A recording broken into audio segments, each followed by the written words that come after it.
All right, it is Friday, October 6th. I want to go ahead and get this message recorded for the weekend. Well, I've got a little bit of time. Thanks for the feedback. Had a friend last night saying, I didn't know you had a podcast. Well, this one's new.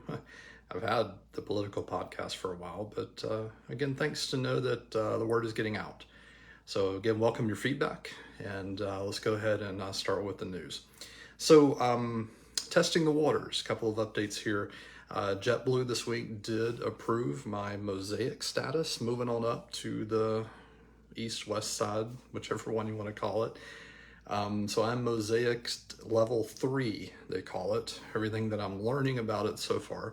There are 4 levels of, they don't do the metals with JetBlue and Mosaic. You have levels 1, 2, 3, and 4. So a Delta Platinum medallion with the status matches matched to a JetBlue Mosaic level 3. You get quite a bit with that. I would argue technically the perks are more than what you would get with Delta, but as we know, JetBlue's network is quite smaller than Delta's network. So again, these are the pros and cons of that. So one of the key things that I wanted to, if you remember from the last episode, one of the key things I wanted to try out with this was the Mint class with JetBlue. And everything that I'm reading so far, and this is confirmed and kind of new with JetBlue, confirmed through Flyer Talk. So if you've never seen Flyer Talk before, it is a very controlled, I would say maybe a little less controlled, but similar to something like Cruise Critic, if you've never been out to those websites. And there are travel people that use forums, they talk about their experiences and so forth. And the Delta Medallion thread is extremely busy, lots of comments and so forth. I would say the JetBlue Mosaic thread, it's kind of tumbleweeds. There are a couple of comments when I looked this week about the status match. I would say it'd probably be Delta people who are taking JetBlue up on the same offer with some similar questions, and I do have some answers. So those of you who are testing the waters over on the JetBlue side, listen up. So these upgrade certificates. So if you were someone like me, a Delta Platinum person, matched to JetBlue Mosaic Tier 4, they are gifting you 4 Mint upgrade certificates. So the upgrades on JetBlue do not exactly work, as I understand them, like the upgrades on Delta. So if you want to pay to upgrade to Mint on JetBlue before check-in, so everything I know about check-in on JetBlue is 24 hours prior to departure time, you have to pay the normal fare, whether it's cash or points. You would just simply change your ticket. I do not see any other options beyond that. There's not any sort of 5-day, 3-day window like you see with the legacy airlines. So if I see something different, or if someone correct me, please, if I know anything different, or I'm seeing something wrong. So then at 24 hours, this is where allegedly these upgrade certificates. Now, this is a kind of new policy. I think this was just instituted a number of months ago with JetBlue. This is when these upgrade certificates would then kick in at 24 hours. And let's say you are presently booked. There is a booking window. I believe it's 96 hours-ish. Don't quote me on that. To go back to the fine print, but you cannot, as I understand it, go and rush and book a flight 2 days out, have the available Mint upgrade certificate, and expect it to work. This has to be a flight that you planned a little bit further ahead. So read that part of the fine print. So if that was in place and you have an upgrade certificate available and the seat is available at check-in, then you would be moved into that. Now, there is not discussion on what happens if there are more people with upgrade certificates than seats available. I would assume on the back end, if a situation like this occurs, that JetBlue would take the people with the highest Mosaic tier, upgrade them first, and then maybe at that point, if there were more people with certificates available, I'm not sure if there is a standby option. We'll see. I don't know. None of these things are specifically explained. So any of you who are Delta medallions, been flying and understand Delta's upgrade list, if I'm explaining this from a Delta medallions perspective, hopefully this is making a little more sense. This may be Greek to you if you never held airline elite status, okay? So we'll see. And I'm going to get into one of my trips later that I'm going to try to make towards the end of November, if not sooner, to see if this actually all plays out. One of the other questions about that, because I actually had a few JetBlue points, and I wanted to know if you book the said flight that has Mint seats available on it with points, would these certificates work? And I actually put the screenshot of the chat. I didn't have to wait very long the other day. I actually had some drama with my TrueBlue account. The email got swapped. It was actually my fault, not their fault. I got that worked out, and I actually asked the question because I could not find it in the fine print. And he answered back very quickly. He said, it does not matter whether you pay cash for the fare or you booked it with points, these certificates supposedly still work. So posted that so that we have that in writing, and I feel a little more confident on that. Okay, so a lot of details there, right? And then lastly, the status match from JetBlue, the offer there, you have to complete one of two offers, what they call tiles. So for every $100 in fare with JetBlue, you get one tile, or spend $1,000 on their credit card. That also equals a tile. Depending upon how many tiles between now and the end of the year, you would get that status the next year through the end of 2024, or the key, and I didn't fully understand this until I actually went out and read another blog article, just get JetBlue's Plus or Business credit card. That's all they want, which when I booked my flights and saved them for this upcoming Boston trip, an offer popped up. So it said, if I remember this right, apply for the JetBlue MasterCard from Barclays Bank, and you'll get a $250 statement credit, which obviously can help offset the $99 annual fee. And if you spend $1,000 within 90 days, you also get 15,000 TrueBlue points. Now, also in addition to this, as part of the status match, JetBlue gave you another 5,000 TrueBlue points for doing the status match. That would be for anyone who would reach Mosaic status anyway. So I already got 5,000, another 15,000 coming from the credit card. The $250 should offset the $99. Still looking ahead, they have granted the upgrade certificates, they're in the account. And also by having the credit card per the offer, I should now have Mosaic status through the end of 2024, which should also be the same through my credit card spending with Amex, would also be through the end of 2024. So it's looking pretty decent. I've got two options here in Atlanta, Delta, Platinum, or Mosaic with JetBlue. Pretty cool, and really didn't cost me much of anything. I'm actually a little bit ahead because the $250 offsets the $99 annual fee. All right, so stay tuned. We'll see what happens. I'm going to get a little more detail once we go to the trip reports on that Boston trip and what I'm doing there. Okay, so speaking of Delta, why they pivoted. So we talked about, I believe, in episode 2 about the about face or pivot that Mr. Bastian said that they are going to, hello, there's someone watching, thanks for joining, that Delta is going to retract a little bit and possibly make another decision about all of these SkyMiles changes and medallion changes. I have not seen them yet. I'm sure they're all the big bureaucracy at Delta making those decisions. But the gist that I got out of this article is that it had to do with the social media sentiment is what I heard. And allegedly, the social media sentiment about Delta, once these changes on the medallion program were announced, dropped and plummeted around 35%. I would say that, in addition to all of the negative feedback that was coming through the channels up to senior management,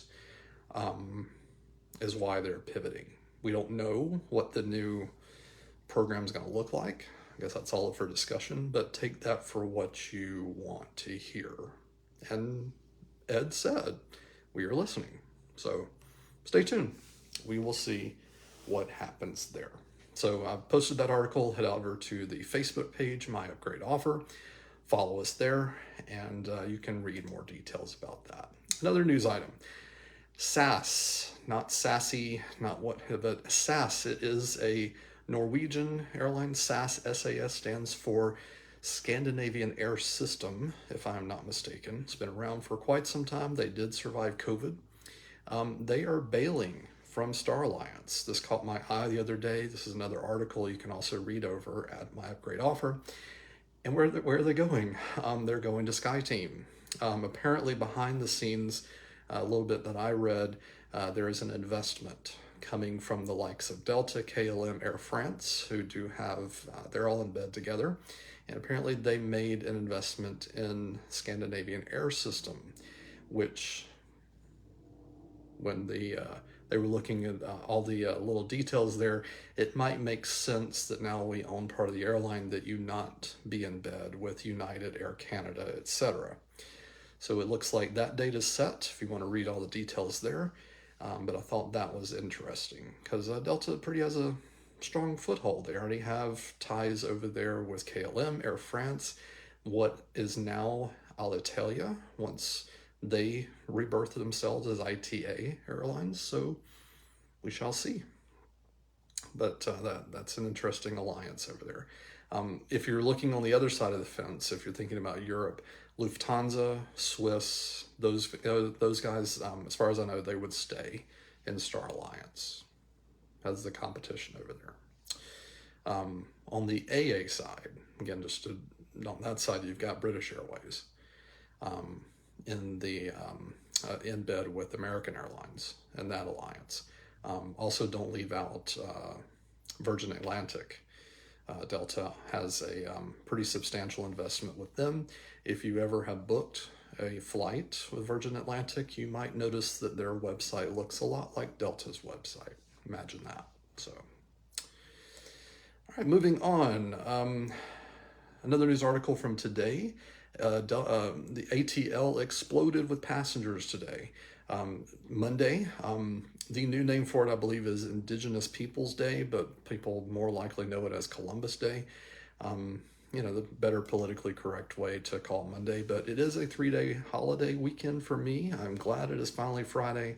It's been quite a week, so I'm looking forward to that extra day on Monday that I was wishing for this past week.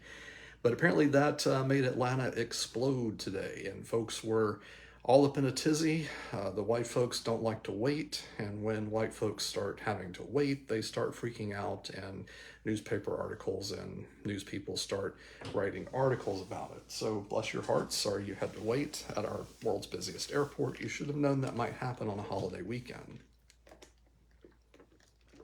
Also keep in mind, if you are going to originate and leave from Atlanta, you might run into parking issues.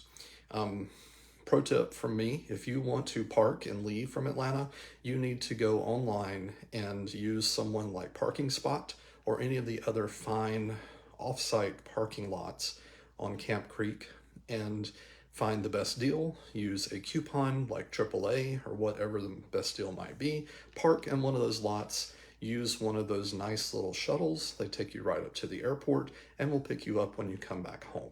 That is my pro tip for using parking at the Atlanta airport. And if you read the article, the parking woes at the airport specifically are not going to get much better.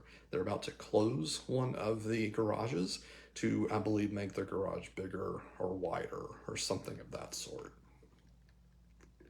So keep that in mind, especially as we dig deeper into the rest of the year with these holiday travels for Thanksgiving and Christmas, which are probably going to way exceed what is happening this weekend with the holiday weekend. Also, coming up next weekend, October 14th, it is the Mayor's 5K on the ATL 5th runway. I have done this a couple of years. I participated virtually one year. I did not get my act together this year. Shame on me. It's a very cool event, and it's the perfect time of year for that event to happen. You must be an early bird for this event for several different reasons.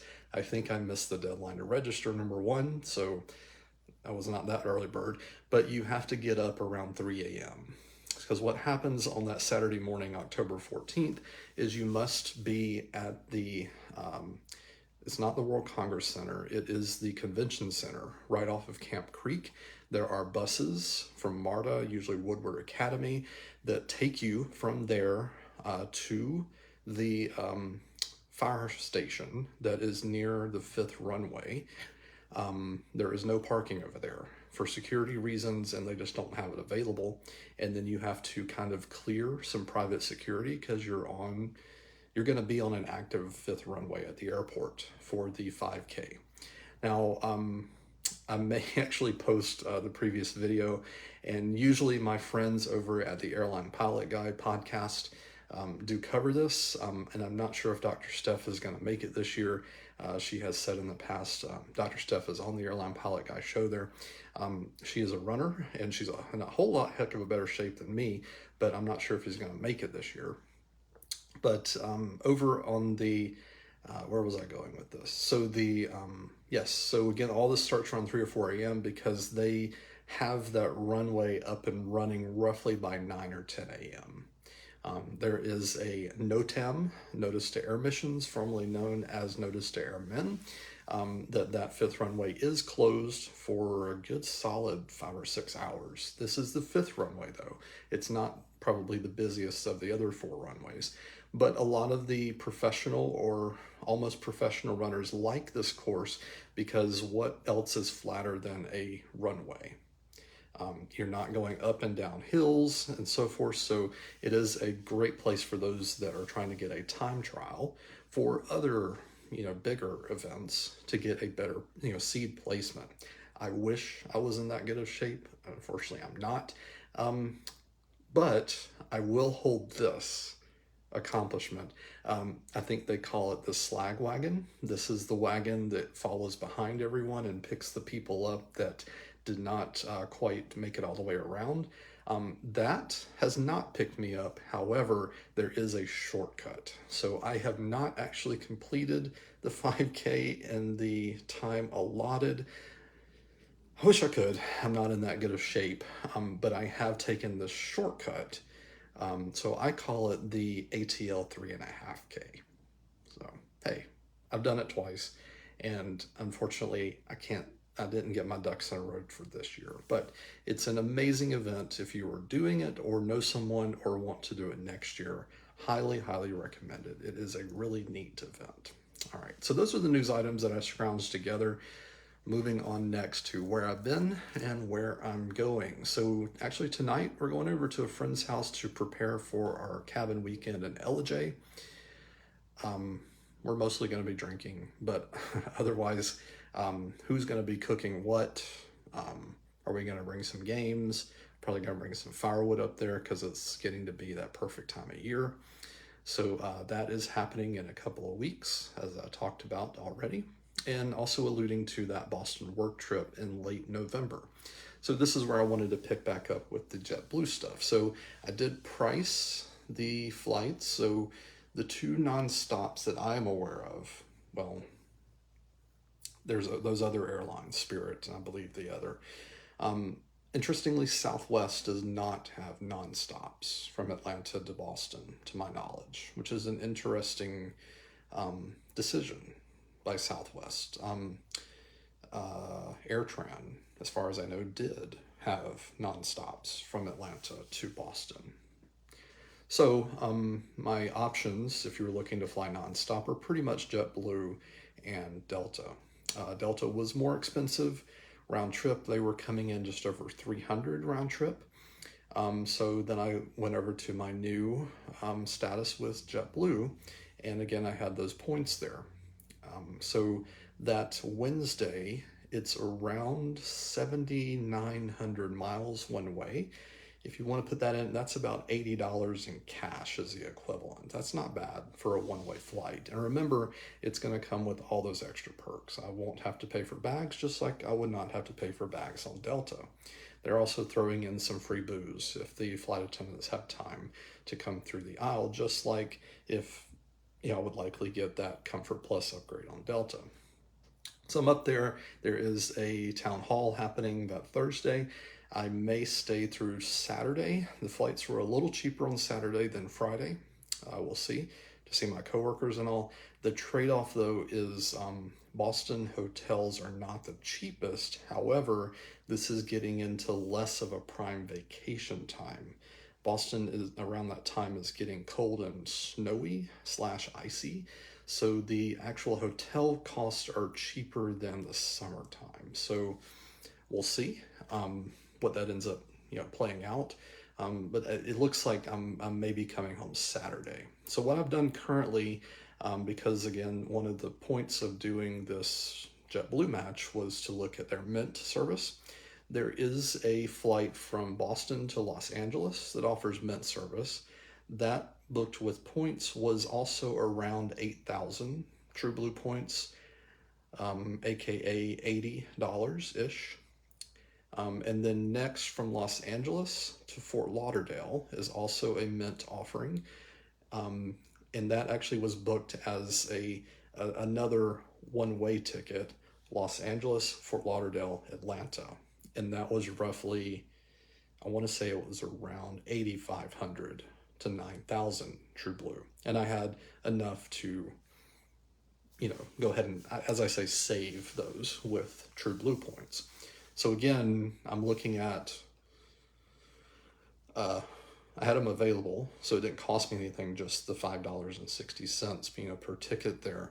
It was around 30,000 TrueBlue points for the round trip. Again, this is Atlanta, Boston, because I want to get up there on time. And then when I finish, I'm going Boston, LA, Fort Lauderdale, Atlanta is the current plan. We'll see. The good thing about these points is you're not having to charge any money on a card. And this is the same if you're comparing Delta versus JetBlue. If you can cancel these tickets. This is a big thing that changed with COVID. If you might remember, before COVID, these restricted tickets, they were changeable, but there was around a $200 change fee. Well, during COVID, as a gesture, a lot of the airlines did away with that, and the better customer service airlines, not the Spirits, not the Frontiers of the world, they have kept that. Now, just note, if you ever go to book an airline and you see a basic fare, those are the more restrictive fares. And JetBlue offers them, Delta offers them as well. Those, initially, they were just, you buy it, that's all you get. They become actually a little looser. It's still that way, but if you end up canceling that, they're going to deduct out a $100 to $200 fee, and then you have a credit towards a future flight, is how that works with a cash. I typically don't book those, especially I want to watch this trip because that routing and everything else going on in the universe, it is also getting into winter weather. It'll be interesting to see how JetBlue does winter weather versus someone like Delta. So just stay tuned. We'll see how that works. And this is just, again, early October. That trip is the last week of November. So we'll see. And then next up, the cruise / all-inclusive for Christmas. We have still not booked that. However, there was I was in looking at my Amex statement this week. There was an interesting offer from Holland America Cruise Line. Now, Holland America is known to be an older crowd, so it was not something I was looking to rush to book, but I believe that is a cashback offer of $300 when you book a $1,000 or more. So that's a pretty substantial cashback. There are some other offers, and this is on my Platinum Amex. So if you don't have one of those more premium cards, you may not be seeing the same offer. But the Carnival had an interesting one out there as well. I believe it was booking a fare with Carnival around $1,000 or more. They were giving 25,000 Amex membership rewards points, which is probably worth around $200. So it's a somewhat similar offer from Holland America, Carnival, and then I believe it was Seabourn, which is a premium cruise line within that Carnival umbrella of brands. So we'll see if it makes sense. We are still leaning towards that Norwegian cruise out of Port Canaveral, but we're kind of in a wait and see approach to see if our friends are going to join us. That cruise, though, from Port Canaveral, it did drop about $500, which is good news, but it's not good enough to commit yet, because it is that Christmas cruise, and basically once you book that cruise, the penalties pretty much have you locked in. So stay tuned on that. Bowling. So for whatever reason, I don't know if the stars are aligning or whatever, I'm doing well in bowling. Maybe it's because I'm filling in for some of my teammates. A certain teammate is in a certain city this weekend, and I filled in for that certain teammate. Anyway, I am doing well in bowling, and my average is increasing.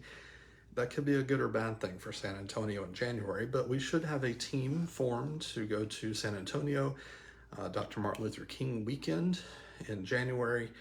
Looking forward to that. The window to book those tickets is usually 2 to 3 months out, though. So probably I'm going to wait another month before we book those flights. That is probably going to be on Delta.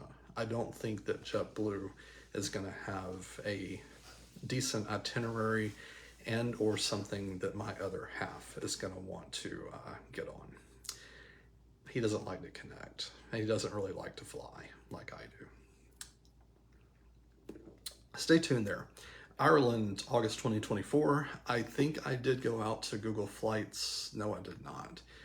It needs another week or two. So we are still in that purgatory time where it's not quite the right time to start tracking that time frame. So stay tuned on that. Still a year away.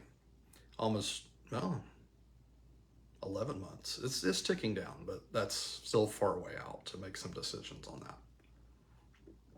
All right, again, as always, comment here, please follow, please subscribe. Appreciate any comments that you may. If you want to email me, robert@peachnews.co.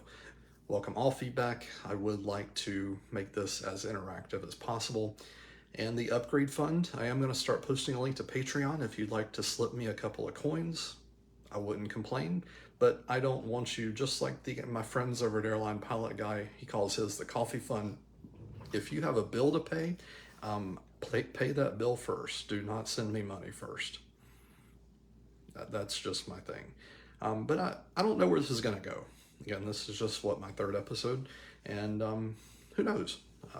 But if you have a couple of coins, want to buy me a shot of Jack Daniels, I will not complain. So I'll start putting a link to Patreon out there, and who knows, maybe we want to look at some exclusive content for that. All right, so feedback, let's move on. My friend messaged me this morning from the Salt Lake City, if you've ever seen the Book of Mormon. Salt Lake City is a really pretty city. If you've never made it out there, it's surrounded by the mountains out there, but he got stuck there last night on Delta. So he lives in New Orleans. They connected in were supposed to connect in Salt Lake City last night to head out to Ontario for a trip, him and his mom. And the story that he tells me, last evening, they were on a pretty late flight and they got boarded. It was a Airbus 320 there in Delta. And actually some of them got boarded. And then all of a sudden there was an announcement. The captain has asked us to stop boarding. The captain departed the plane, And a little bit later, they asked everyone to deplane and wait for more news. And then they said, actually, we cannot leave tonight. And so this morning, his message said, do you know what happened? Because apparently last night they did not give them more details than that. I guess they queued them up. They put them up in a hotel. They gave them vouchers for Lyft, or for a food voucher. So they did right. I think he also, as he said, gave them some Sky Pesos as compensation. So it definitely was something that Delta took responsibility for, which they usually do in these situations. It was not a weather situation, and it does not. It was clearly not one of those situations where they, how do I say, kind of blame it on weather. So they took responsibility for it, and it was a decent hotel. I believe he said it was the Hyatt House downtown Salt Lake City. That's a decent place. I think it was new. It's not like they threw you in the Motel 6 right down the street. So, no complaints there. Things happen. Looking at the flight last night, again, this was Salt Lake City to Ontario.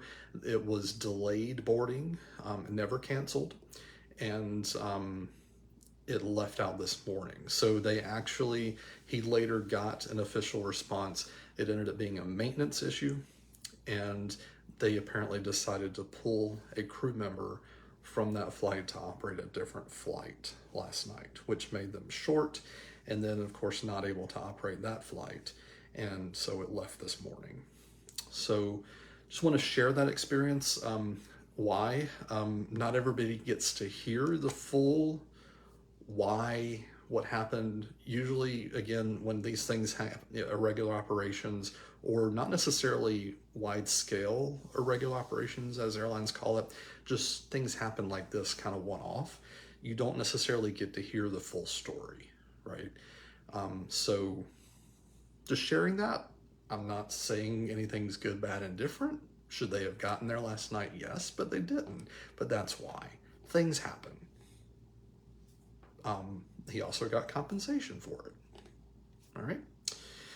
Next up, when you work for an airline, now rewinding a bit, if you follow I did technically work for an airline earlier this year, but I was a contract employee. So I was not afforded what you call non-revenue flight benefits.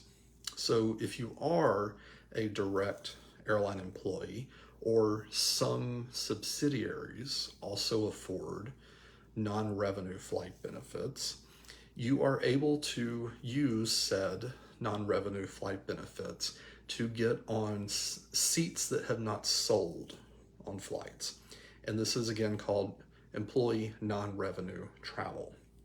Also, other family members, dependents, and in some cases, designated domestic partners and or buddies in the form of buddy passes, depending upon the situation, can also use said non-revenue. And there's a whole world of non-revenue travel. There's this other thing called ZED travel, Z-E-D travel. So the reason I'm kind of giving a little preface to this, there is a world within airline employees about this particular benefit. It's a benefit, of working for an airline, and you can imagine. Well, maybe it's hard to explain all of the ins and outs of this and how it's allegedly changed over the years. And I don't know we have enough time to go into all of those right now, but this is a Delta employee that posts sort of publicly on social media, and I'm not trying to, and the reason why I'm being vague and I don't want to name names, because I don't, number one, have permission from these people to actually share full experiences. So I don't want to put anybody in some sort of weird trouble. But number two, any of you that are aware of this other world of airline employee travel, you are also aware sometimes of drama in that. There's also pretty publicly, and I did allude to it with the changes that Delta wants to make to the Sky Club access, and this had already been made. Delta employees, if they had access to the Delta Sky Club, they had to pay for it. But if they were using non-revenue travel, they used to be able to also access the Sky Club. That was removed a little bit after COVID happened, and that ruffled a lot of feathers. But honestly, it was something that Delta had to do because the Sky Clubs were just bursting at the seams at times. But it did ruffle some feathers. So the reason I'm saying all this, and I feel like if it feels like I'm being evasive, I'm doing it on purpose. And I'll be glad to have more one-off conversations that go into a little more detail. If you want, message me. We can do that. But this is a Delta employee that did a non-rev trip to London on United Airlines. And again, I'm not saying this because he did something wrong. This is part of his travel benefit. He used a Z fare. He had to pay a little extra for that, as I understand. It's that Z fare, some money has to be exchanged for this, as I understand the benefit works. But another interesting thing that caught my eye, he accessed the United Club. He posted a picture from the United Club before he got on that flight. He also was able to get in Polaris class, which is their business class, which is something that a Delta employee is not permitted to do. So I'll leave it at that. And again, I'm kind of speaking in code because those of you that fly revenue travel, this is probably going over your head, and I get it, but there may be some of you on here that this is also raising some eyebrows. So again, this is a Delta employee, Z fared non-rev to the London Falcons game, transatlantic, made it into United Polaris class on the flight, and then also had access to United Club. He may have had to pay for extra to United Club. I'm not discounting that. I'm not saying that he skipped a line. I'm not saying any of that. And again, I want to preface that he did not do anything wrong. I'm just saying that he was able to do it. Okay, so we'll move on.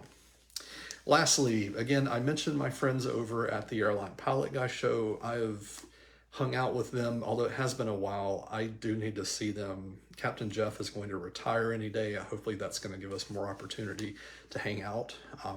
COVID happened. One day we'll be able to hang out. But if you get a chance, check out their recent episode 587, the adults only section on planes. They could be children. They covered my story about the Corendon Airlines, where you've got a section of the plane where I'm sure a lot of you would like to book into that section of the plane to get away from children, like I would, versus an adults only section that may be a Mile High Club. Sometimes that happens, versus if said person got caught in the Mile High Club, how embarrassed a mom might be. So if you want to hear their take on that, the Airline Pilot Guy show, you have a couple of airline pilots, you have some general aviation pilots like Dr. Steph and so forth, and they generally take my feedback every couple of episodes, so I might send this little snippet along to them. Now that I'm doing this, I would say behind the other side of the cockpit door. All right, so I don't know what the name of this one is. I'm going to name this episode probably shortly, and we'll get this out. But this is episode 3, recorded October 6th. Have a great weekend. Enjoy the temperatures. Talk to you later.